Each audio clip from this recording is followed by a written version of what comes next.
Give them like a calm sense of like, hey, I am aware of what's going on.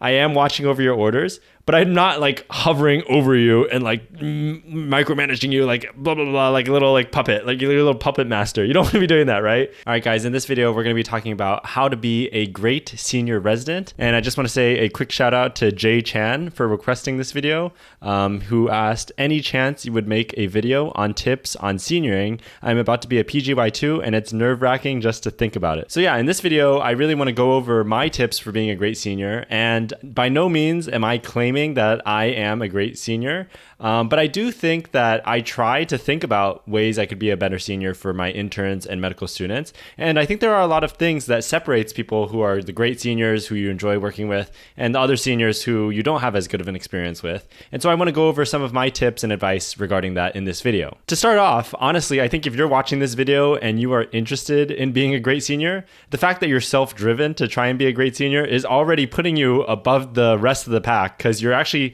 consciously making the decision to figure out how you can become a better senior. So first of all, I just want to say congratulations for being here and wanting to be, the best possible senior resident that you can be. Another point that I want to mention is that throughout medical school and intern year, you are always going to be going through and seeing different examples of great seniors who you liked working with and other seniors who you found things that you didn't really like so much. And so by that metric, kind of everybody is somebody that you can learn from and take examples for what to do and what not to do. And basically the biggest principle for me, at least when I became a senior last year, was basically to be, the senior that I wish I could have worked with, when I was an intern or a medical student. And then you want to use that as the guiding principle for how you want to be a senior to your team. All right, so here we have how to be a great senior resident. So to be honest, one of the first things that you're going to need to do as a senior resident is you're really going to have to learn to let go a little bit.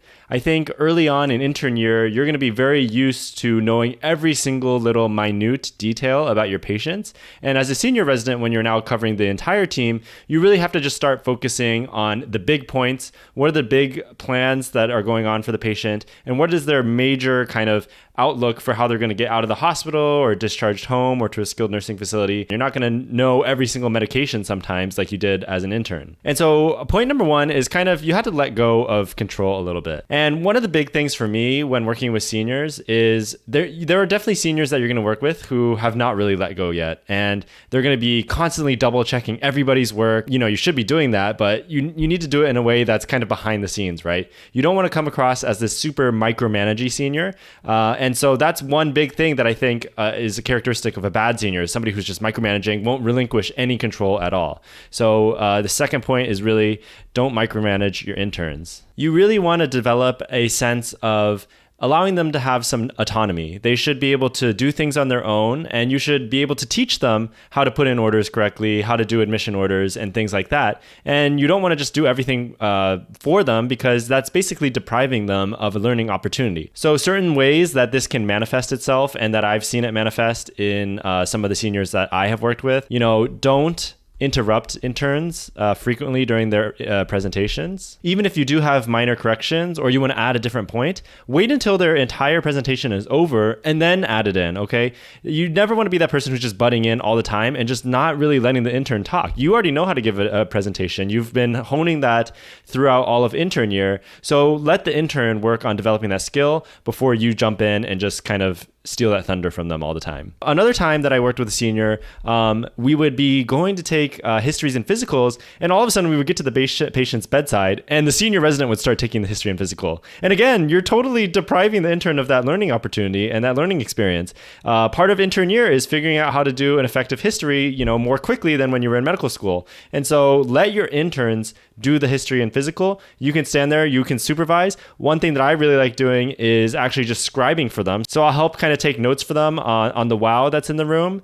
This really helps them so they don't have to focus so much on writing down their own notes, and also helps them write their HPI more quickly, kind of speeds up their workflow, but it gives them that autonomy and independence of interviewing the patient themselves. So don't take over your interns' H&Ps. Okay, and another don't to be aware of is it always bothered me when seniors early in the morning would just just be like reviewing things very quickly. And obviously you're going to be reviewing things much more quickly than your interns are. And all of a sudden, like every 5 seconds, it's going to be like, oh, did you see the patient's potassium was 3.6? Oh, what do you want to do about like this? Oh, did you see their creatinine went from 1.4 to 1.6? Like, don't say anything in the morning. Just write down all the information that you need to and let your interns figure that out on their own. And you want them to be able to come up on rounds and have noticed, the potassium needs some replacement or their creatinine got a little bit worse today. You want them to go through that themselves instead of you just kind of feeding that information to them while they're trying to like focus on something else. Like they're trying to learn how to pre-round effectively. So you don't want to be constantly bombarding them with new information that is kind of completely disrupting their workflow. So again, don't talk too much during pre-rounding is kind of the point there. Obviously, if there's something very urgent or important, then you can definitely mention it or ask if the intern has seen it. But for minor little things, let them kind of work that out on their own. And usually what I like to do is like I'll put a little box on my to-do list. And so I'll remember during rounds to make sure that the intern had either caught it or they mentioned it during their presentation. If not, I'll say something about it during rounds afterwards, and then the intern will know to look out for that in the future. And point number 3 is going to be a do. So do set expectations early.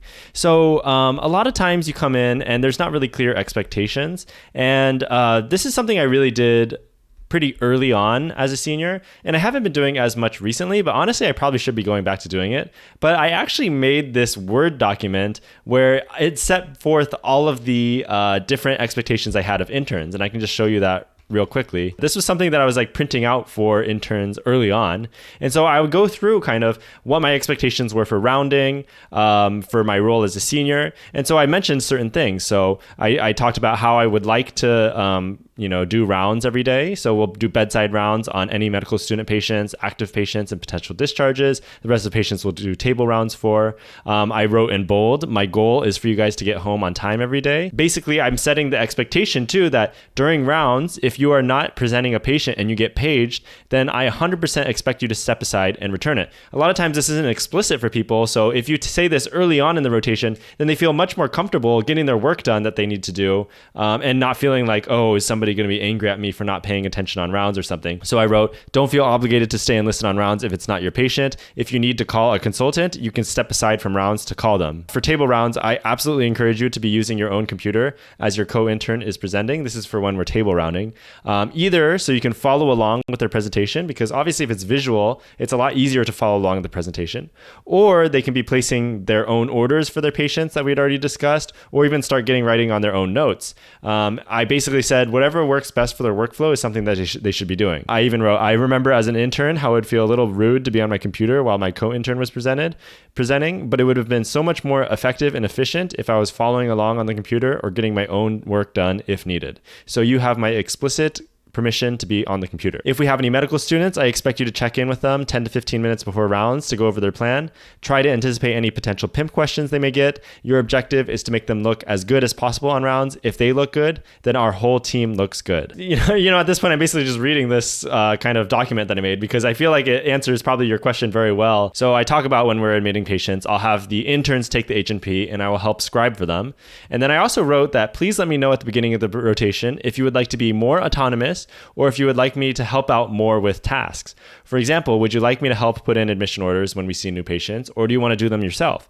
Do you want me to help update sign out for you, or do you want to do it yourself? There are interns who do want a little bit more hand-holding, whereas there are other interns who want to get in the habit of practicing all these things earlier on. And so kind of asking them what they would prefer and what would be the most beneficial for them is a very useful thing to do. And here I wrote, if there are any patients who you are unsure about or you think look at all sick, message me right away. Just I want them to know that I'm always available to answer any of their questions at any time. Even if they have any of the most minor of concerns, I am available to answer questions at any time. And so I want to encourage them to reach out to me, especially if they think something's a little suspect and needs a little bit more evaluation. And this last thing at the very bottom was something that I was doing early on as well. But basically I was having all of the interns do one personal goal and one professional goal for the week. And personal goals would be something like, I want to make sure I sleep 8 hours 3 times this week, or I want to make sure I go to the gym 3 times this week, or I want to clean my garage or something like that. So something that they need to get done and they want to make sure they have accomplished at the end of the week.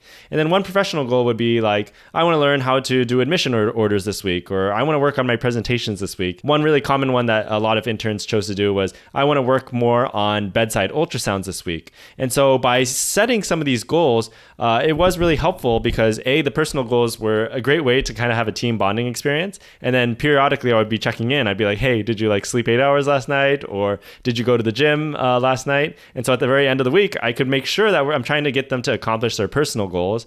And then for the professional goals, it was very helpful because when they told me they wanted to do more bedside ultrasound, we made it a priority after rounds to do a couple of bedside ultrasounds on patients just to practice. And so this is something, again, I haven't been doing as much recently, but it was very useful for me early on as a senior because I think it really just made the team a lot more cohesive. And I think it made like a really nice culture and made the team have a lot more well-being because, a lot of people were like, I want to do 100 push-ups this week. And at the very end, they felt happy that they did a little bit of exercise. So that's another recommendation that I have. And I think creating a sheet like this could potentially be very useful for you, especially early on as a senior resident. So do set expectations early. Tell them what's your expectations on rounds. Consider this personal and professional goal thing that I did. And, ask your interns how autonomous or how much help they want. That's something very important as well. Now, let's just talk about ways I liked to do teaching or, letting my interns be more autonomous. So I always like letting my interns practice doing admission orders early because early on, I remember when my senior residents would just take over and just do all the admission orders super quick. And, for me, it kind of sucked because I felt like I wanted to learn how to do it so I could do it more quickly over time. It's basically that same thing that I was talking about earlier. You don't want to feel like you're taking the intern's learning opportunity away. So, unless you're super busy, if you're super busy, you should know when to be like, okay, let me help you put in the admission orders. Let's just knock this admission out so we can get you home on time. And that's another point. Always have the goal of get your interns home on time. Early on, I always just wanted to make sure they never stayed late. And then later on in the year, I kind of moved on to, okay, let's see if I can get my interns home early now, okay? But basically, I never wanted my interns to stay longer than they had to. And so if I realized that the work was starting to pile up, you want to be there available to just jump in and help out with whatever tasks need to be done, especially because A, it's good for patient care. B, it's good for your interns because they need assistance. They need to get home. And, you want them to do work, but you don't want to have them staying until like 8 or 9 p.m. all the time, coming in at 5 a.m. the next day, and they're not going to get any rest for that. And so you need to help them out at certain times. No task is too below you as the senior resident. Your goal is to really fill in where you're needed in terms of the team. So again, going back to point number 4, let interns do admission orders if time allows. And then point number 6 is going to be basically anytime there was a procedure available, I would try to get my interns to do it as much as possible. And I would encourage them to do the procedure and I would help supervise them. Even though at that point, I wasn't even totally signed up on my central lines yet either, but I was pretty much signed off on all my other procedures. So I basically supervised a bunch of them doing procedures, and we even ended up supervising them doing a central line, and it worked out. We should try to get the interns as many procedures as possible. Yes, it's going to take longer. And yes, I still want practice myself, but just giving those learning opportunities to your interns, as long as the workflow allows, is just a way to be a great senior. And I always remember the seniors who would give me, those opportunities early on too. You don't want to be that senior who's just going around stealing all the interns' opportunities, basically. And then one of the other things that I kind of put in that document that I was showing you earlier was that I did note in there that I was only 1 year ahead of them in training. And so a lot of times I'm not going to know things that well either. And I'm not always going to have the answer. And so I think it's good to establish that it is okay to not know the answer. And, you do your best to try and figure out the answer. But I think you kind of establish that, I'm just a senior resident, but I'm not always going to have the answer. And so, you're not always going to have the answer either. And that's okay. We're just going to try and figure out how we can best manage that. So let them know that you sometimes won't know everything, and it's okay if they don't either. All right. Point number 8. So do teach as much as possible. And when I say as much as possible, you want to set a reasonable goal that you think that you can achieve. So for me, honestly, usually when I was setting the personal and professional goals, I would do it with them and I would do it with me too, right? Because like, what are my personal and professional goals for the week? Usually it would be like, I want to play DDR 3 times this week, or I want to play volleyball 3 times this week, or something like that. And then my professional goal was often like, I want to do 1 whiteboard teaching this week. And nowadays, now that I've built up my repertoire a little bit, I try and do like kind of 2 teaching sessions at least a week.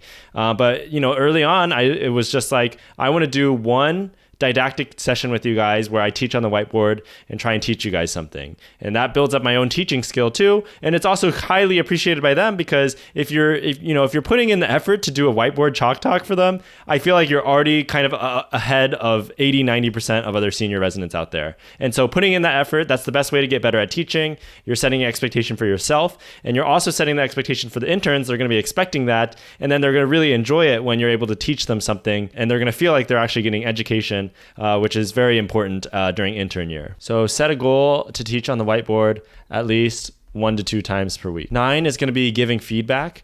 And to be honest, I kind of struggle with this one, especially with interns when they're only 1 year below you. It's tough because sometimes you are going to have negative feedback. And for me, giving negative feedback for people is kind of difficult. I feel a little bit more comfortable giving it to medical students because they're a little bit more removed, and I feel like I can help them, and I want to make sure they get a good evaluation. But interns, it feels a little bit more touchy-feely, right? Like, because it's like, oh, you're kind of criticizing their work or something, like their note wasn't very good or their presentation wasn't good. It feels a little bit more personal to me. And so that's something I need to personally work on. But you do want to give some, substantive feedback to your interns. So I think that's something that really separates, a good senior from a great senior, is that ability to really give good constructive feedback. And so that's something I'm still working on too, but that's something that I think, a great senior would do. So you should also try to do that as much as you can as well. So number 10 is going to be make sure your interns are eating and that they're well hydrated. So one of the things that I was doing early on was, I was on the VA on ICU, and a lot of times we were really busy, especially because the interns were learning CPRS for the first time. It was an unfamiliar EMR. They were in the ICU. It was early on, so everybody's trying to figure out what to do. And so many times they didn't have time to go grab lunch from the cafeteria. So I would grab them sandwiches, I would grab them some chips, I would bring it back, and then I would come back and I would bring them some water too. And, midway through the afternoon, I'd go grab some more bottles of water that they give to us in the conference rooms. And I would bring it down to the interns too, because they're literally sitting there the whole time trying to figure out what to do. You got to make sure they're at least eating and make sure they're drinking, especially early on when they're just swamped with work. So make sure your interns are eating and drinking. That is actually a small detail, but I think it is surprisingly important early on. And I think your interns will really appreciate that you even thought of that as well. Point 11 is kind of helping out with tasks as needed. And I kind of talked about this earlier, but the main ones that I would often help out with early on was going to be discharges and discharge summaries. So a lot of the times the med reconciliations on discharge would take interns a lot of time. And so if we were kind of in a time crunch, I would help out with that. The other thing would be like sign out. So I'd ask them, you want me to help you out with sign out? Most of the time they did want me to help out with sign out. And so I would update that for them and kind of help them with that so we can make sure everybody got home on time. Again, I already discussed this as well. But point 12 is, do you want me to be helping put in orders for you on rounds, while I have the WOW? Or do you want to be putting in orders in yourself? All right, and these are basically my main tips for being a great senior resident.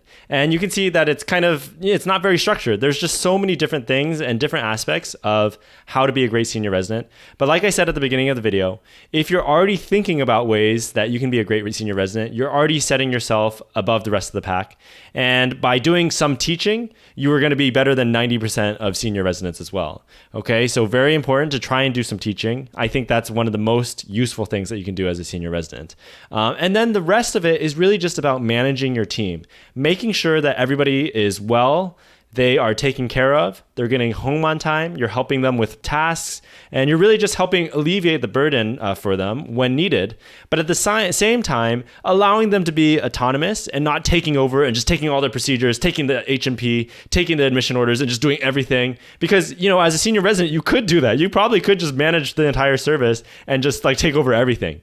But nobody's going to appreciate that. That was the worst kind of senior when I was an intern and medical student, because you can't do anything. You don't get to learn anything. You don't get to practice anything. And it's the worst feeling, right? So really, this is a great opportunity for you to kind of let go. In terms of knowing all of the details of the patients, you just need to know the big picture of what's going on with the patient, but also letting go a little bit of that control and allowing the interns to grow a little bit, right? And do things on their own. Don't check their orders every 5 seconds. After rounds, I say, hey, let me let you get some of the initial orders in. Let's touch base in like 30 minutes or an hour and we'll run the list. And then we'll see, what tasks need to be completed, right? Give them some time to get their work done. Personally, I didn't like when the senior ran the list like every 5 minutes. Just run the list once, kind of after 30 minutes or an hour after rounds, and then run the list a little bit before the end of the day so you make sure that all the action items have been taken care of, okay? So going through these again, don't micromanage your interns, set expectations early. Let them really, become autonomous, right? This is going to be the huge part of being a good senior resident. You need to be there. You're ever present. So you're always available for answering questions, always available for help if needed, but you're kind of in the background. You want to step back a little bit and just, give them like a calm sense of like, hey, I am aware of what's going on. I am watching over your orders, but I'm not like hovering over you and like micromanaging you like blah, blah, blah, like a little like puppet, like you're a little puppet master. You don't want to be doing that, right? Just be there in the background. I'm double checking all your work. I'm helping out wherever is needed, but I'm not this person who's just like in your face all the time, right? That's how you be a great senior resident. That's really my biggest tip. And honestly, you guys are going to be great. I think it's a skill that you continue to develop over time and you're going to feel great. Being a senior resident is honestly so much fun. I really enjoy being a senior resident. It can be difficult at times, but I like to think that, by doing a lot of these things, you're really setting up the best culture and kind of environment for your interns to succeed and be happy with their experience working with you. So I hope you enjoyed this video. I hope you found it useful. If you have any suggestions for how to be a great senior or things that you saw that seniors did well or not well, please leave them down in the comments down below. I'd love to hear your guys' thoughts about that. And that's pretty much it for this video. Thanks again for watching, and I'll see you in the next one. Peace.